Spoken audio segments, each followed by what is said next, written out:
Hello friends, welcome to my channel. प्रभु आपकी कृपा सब काम हो रहा है। फ्रेंड्स, मेरे चैनल को लाइक कीजिए, सब्सक्राइब कीजिए और रीडिंग को एक्यूरेट लेने के लिए 1111 क्लेम कीजिए।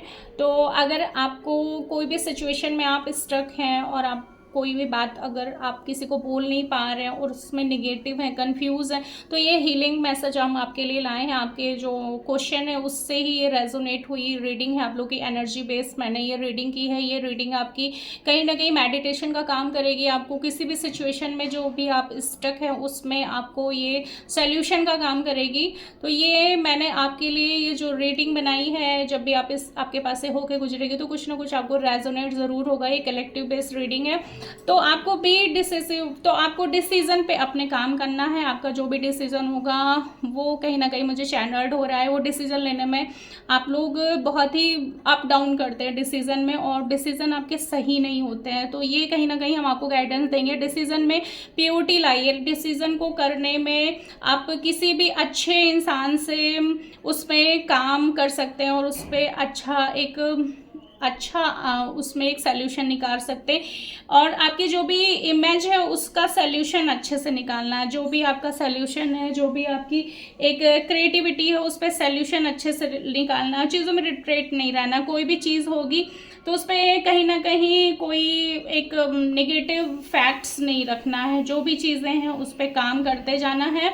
और अगर आप थोड़ा सा भी एक कन्फ्यूज़न रखें तो कहीं ना कहीं आपको ही प्रॉब्लम होगी। और 10 ऑफ पेंटिकल्स की एनर्जी, तो अपने ग्रुप में आप जहाँ भी अपनी चीज़ों को या अपनी बातों को नहीं बोल पा रहे तो ऐसी पॉजिटिव एनर्जी पे अपनी चीज़ों को कहीं ना कहीं कन्फेस करिए, जहाँ पे आपकी चीज़ों को सल्यूशन वे में लिया जाए। आपको ये ना बोला जाए कि ये निगेटिव इंसान है, ये अपनी चीज़ों को समझ नहीं रहा है, या अपने मतलब ऐसे लोगों के बीच में अपनी बातें नहीं बोलनी है। वहाँ बोलनी है जहाँ पे आपको अच्छे और पॉजिटिव सोल्यूशन मिले। निगेटिव लोगों से या निगेटिविटी में अपनी चीज़ों को बहुत हद तक लिमिटेड ही बोलना है।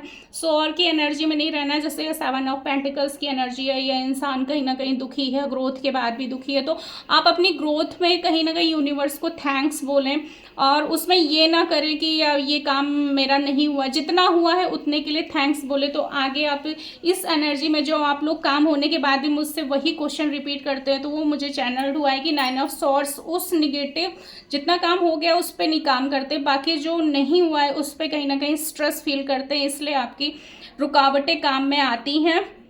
और काम को प्लानिंग के साथ करें। जो भी ये किंग ऑफ सॉर्ड्स की एनर्जी आई है, फुल ऑफ प्लानिंग और फ्लो के साथ चलते जाना है। मतलब ये नहीं कि आज किया और कल बैठ गए, ऐसी एनर्जी में नहीं रहना है। तो उसके साथ आपको डिवाइन आपको यही हीलिंग देता है, जैसे साईं बाबा यही हीलिंग दे रहे हैं कि अपनी मास्टर विल को बढ़ाइए। यानी कि अपनी जो भी चीज़ें हैं उस पर थ्रो आउट कीजिए, अपनी थॉट पे काम कीजिए, अपनी हैप्पीनेस पे काम कीजिए। आपको क्या करना अच्छा लगता है उस पर काम कीजिए।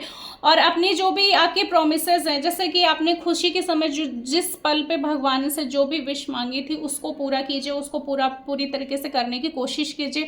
अगर आप वो नहीं करेंगे तो फिर आपकी आगे चीज़ें में फिर ब्लॉकेजेस आएंगे और चीज़ें कहीं ना कहीं रुकावट होगी। फिर आप उदासी की एनर्जी में आएंगे, आप अनहील्ड फील करेंगे अपने आप को। तो उस प्रोमिसेस को आपको कहीं ना कहीं मेंटेन करके चलना है, लर्न करना है चीज़ों को। कहीं ना कहीं आपको अच्छे से लर्निंग करनी है। या जैसे कि आप किसी प्रोजेक्ट में काम कर रहे हैं, किसी इंटरव्यू में काम कर रहे हैं, तो उस पर अच्छे से एक अच्छा सा प्रोफार्मा बनाना है कि मुझसे इससे जुड़ा अगर कोई भी क्वेश्चन आएगा तो मैं कहीं ना कहीं शॉर्ट आउट कर लूँगा, उसको कर लूँगा। तो इस चीज़ का विशेष ध्यान रखना है और अपनी चीज़ों में मेंटेन रहना है, अपने वर्क स्किल पे काम करना है। तो ये रीडिंग आपसे कहीं ना कहीं मुझे चैनल्ड हुई है, तो ये मैसेज आप लोगों के लिए हीलिंग का काम करेगा। Thank you universe, thank you universe, thank you universe. Reading पसंद आई हो तो लाइक कमेंट शेयर ज़रूर करें।